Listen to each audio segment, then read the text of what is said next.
Phil PM. Paranormal. The flying disc has been found. Les enquêtes de Christian Page. Christian Page, comment qu'il va? Ça va bien, Bernard? Bon, Écoute, alors là... un petit aparté, ça m'a fait sourire de voir Luc Lavoie te qualifier de pelleteux de nuages. Oui, parce pourquoi? que dans mon univers du paranormal... Oui, c'est une qualité, hein?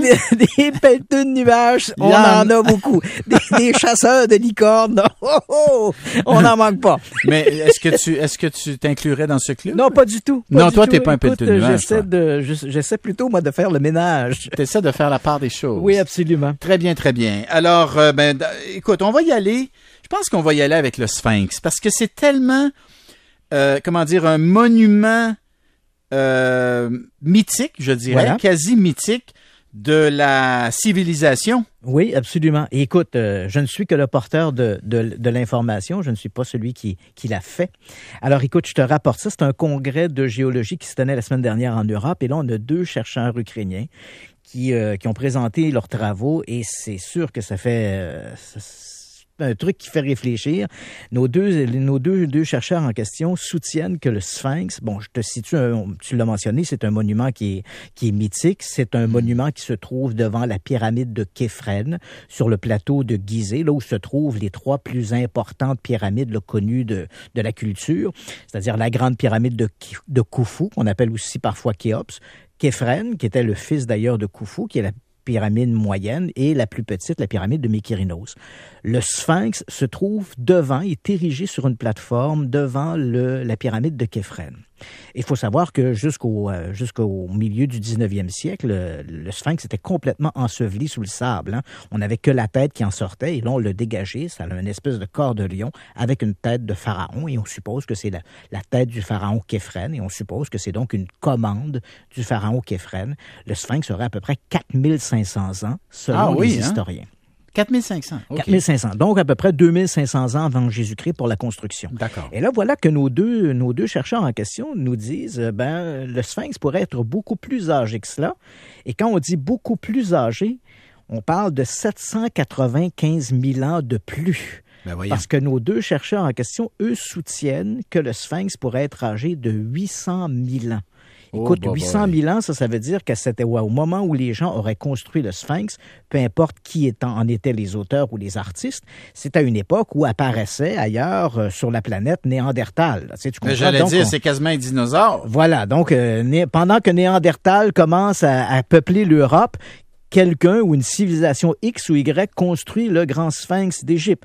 Donc, les 2 chercheurs en question soutiennent en fait que la structure de base, qui est cette espèce de corps de lion, cette structure serait celle qui serait âgée de 800 000 ans. Et lorsque les Égyptiens se sont installés près du delta du Nil, il y a 5 000 ans à peu près, ces gens-là, donc le pharaon Képhren, aurait simplement reconverti un monument qui existait déjà. Donc, on avait une espèce de créature, probablement un animal qui ressemblait à un lion, et Képhren n'aurait fait qu'ajouter sa tête sur le monument. Ces 2 chercheurs-là s'appuient en fait sur l'érosion de la structure principale, et c'est vrai, j'y suis allé en Égypte, j'ai pu le voir de mes propres yeux. C'est vrai que le long des flancs du Sphinx, on voit que l'érosion n'est pas égale. On a l'impression qu'à certains endroits, ça semble davantage creusé. Ouais, mais là... Un peu comme on voit lorsqu'on est sur les berges d'une rivière, par exemple, on peut voir les berges érodées. Elles ont, en fonction des différentes couches de terre, il y a une érosion qui ne se fait pas exactement au même rythme. Mais là, Christian, 800 000 ans, c'est quoi? Il y a des petits bonhommes verts qui seraient venus construire? Je suis tout à fait d'accord avec toi, parce que cette érosion différente, si on regarde au niveau des archéologues, le sentiment général des archéologues, c'est de dire non, il n'y a pas de mystère. La structure du Sphinx a bien et bien 4500 ans. Elle a été construite sous le règne de Képhren et elle s'est érodée simplement parce que les couches de roches ne sont pas les mêmes. Certaines s'érodent plus rapidement. Bien sûr, dépendamment des vents aussi. Mais nos 2 chercheurs, eux, soutiennent, et je te souligne que ces gens-là sont des spécialistes en géologie. Oui. Ces gens-là nous disent non, cette érosion ne peut être faite que par de l'eau. Ça veut donc dire que cette pierre, à un moment donné, était sous l'eau. Et si on regarde regarde dans l'histoire de l'humanité, pour replacer cette région du delta du Nil sous les eaux, il faut reculer entre 800 et 1 million d'années. Donc, ces gens-là arrivent à la conclusion qu'il devait y avoir, à une certaine époque, alors que Néandertal commençait à peupler l'Europe, il devait y avoir dans cette région du Nil des gens qui venaient d'une super civilisation, ou peut-être des extraterrestres. Ah, voilà, qui sont jamais très loin. Hein? On y vient. Mais à force de te côtoyer, je commence à être très fort. Voilà, dans le doute, accuser les extraterrestres. Donc voilà, écoute, je ne suis que le porteur de la nouvelle, ce n'est pas moi qui ai fait les études. Mais non, ça vient d'Ukraine. Cette fois-ci, ça vient d'Ukraine. Très bien. Parlons maintenant, on n'est pas très loin, tiens. Parlons un peu de Russie. Oui, écoute. Hein?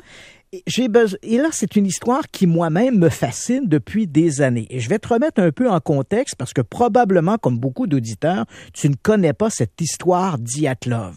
Donc, très rapidement, on est en 1959. À la fin du mois de janvier 1959, on a un groupe de 9 étudiants qui vont quitter la ville de Sverdlovsk, qui aujourd'hui est la ville d'Ekaterinbourg. Ces gens-là se lancent en fait dans une aventure de trekking extrême.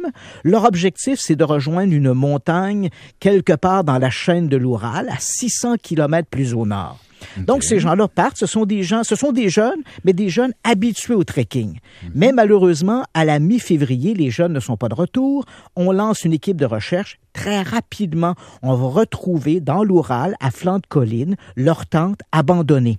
Et avec les recherches, on va retrouver éventuellement le corps des 9 jeunes randonneurs.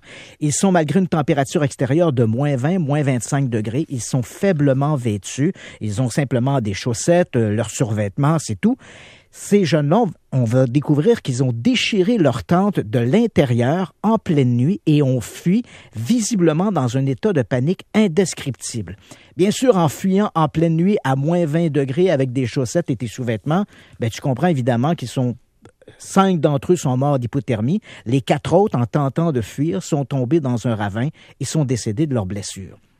Ouais. Cette affaire-là, on n'a jamais... C'est assez sinistre, hein? C'est assez sinistre. Et à l'époque, le service l'Armée rouge et le KGB avaient chargé un enquêteur de faire la lumière sur l'affaire.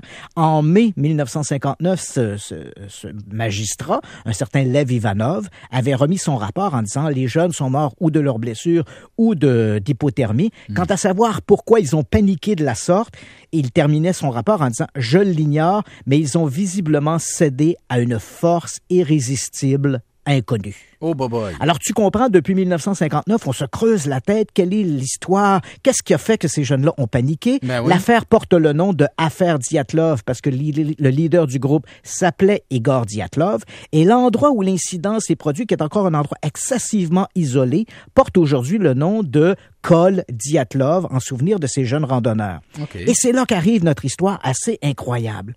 Tu comprends qu'au cours des 50 dernières années, toutes sortes d'hypothèses ont été émises pour essayer de comprendre ce qui a pu se passer. Certains ont dit qu'ils ont peut-être été attaqués par des extraterrestres. Bien sûr, ils ne sont jamais loin des extraterrestres.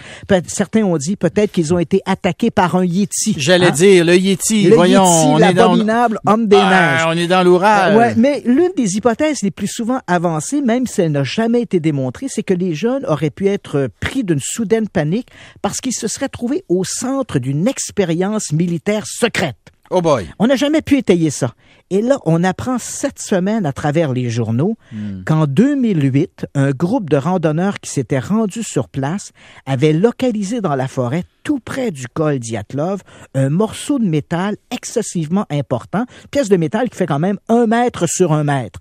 L'objet de métal était trop lourd pour être ramené et là, ce fameux groupe avait pris à ce moment-là les coordonnées, longitude, latitude pour retrouver l'endroit. Ils sont retournés cet été, ils ont ramené la pièce en question et elle fait maintenant, elle a été présentée en photographie dans plein de journaux en Russie. Et ce que l'on sait, c'est que cette pièce de métal est bel et bien un morceau d'un missile balistique. Ben voyons. L'extérieur est en aluminium, l'intérieur est recouvert d'une espèce d'isolant en forme d'alvéole. Il ne fait aucun doute que c'est un missile balistique utilisé par l'Union soviétique durant la guerre froide. Maintenant, évidemment, est-ce que ce morceau de métal est lié à l'incident, à l'affaire Dyatlov? Tu comprendras, Bernard, que les Russes ne sont pas les spécialistes des innovations technologiques. Quand tu regardes le Soyouz aujourd'hui qu'ils utilisent pour aller dans l'espace, c'est à peu près le même type d'engin qu'ils utilisaient dans les années 60. On a changé les commutateurs pour des boutons poussoirs, mais c'est à peu près la même chose.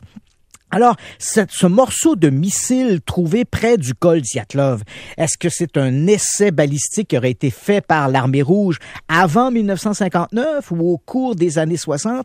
A-t-il un lien avec le mystérieux événement de l'affaire Dyatlov?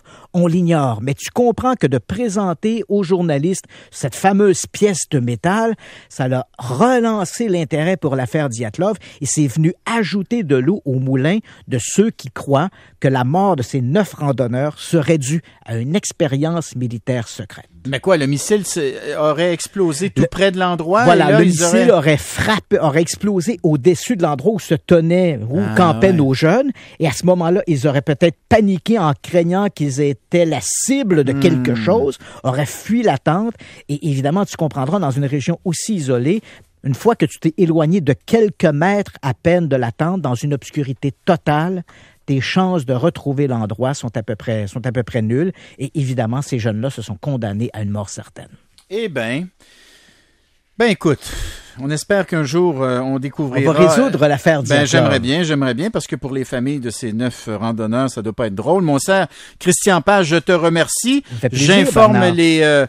Les auditeurs que tu t'apprêtes à te lancer dans une grande tournée des régions du Québec. Et pour savoir où tu vas aller et à quel moment tu iras, les gens peuvent aller sur ta page web à www.christianpage.ca. Merci beaucoup, Christian. Merci. Merci à vous.